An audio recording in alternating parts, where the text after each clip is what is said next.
Bismillahirrahmanirrahim. Pul həyatımızda mühüm yer tutur. O bizə gündəlik ehtiyaclarımızı qarşılamaq, rahat yaşamaq və bəzən arzuladığımız imkanlara sahib olmaq üçün lazım olan vasitədir. Amma gəlin bir an düşünək. Pulla həqiqətən hər şey almaq mümkündürmü? Maddi sərvət insanlara çox şey verə bilər. Gözəl ev, maşın, rahat həyat şəraiti.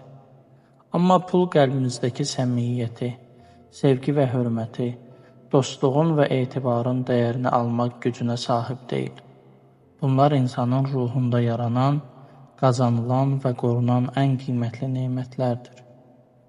Hz. Peyğəmbər salavatullah buyurur, xoşbəxtlik çoxlu mala deyil, qəlbin rahatlığına bağlıdır.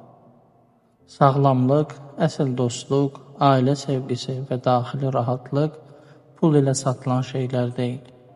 Pulun verdiyi maddi zənginlik bəzən insanı yalnızlaşdırır.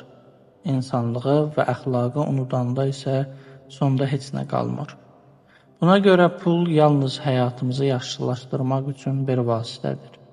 Ən böyük sərvət isə insanın qəlbindəki aramlıq, Allahın razılığı və ətrafımızdakı insanlarla olan düzgün münasibətlərdir.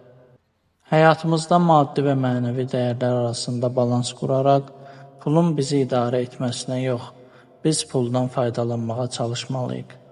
Çünki pul insan ruhunun zənginliyinin əvəzi deyil, ona xidmət edən vasitədir. Unutmayaq ki, əsl sərvət qəlb rahatlığı və Allahın razılığıdır.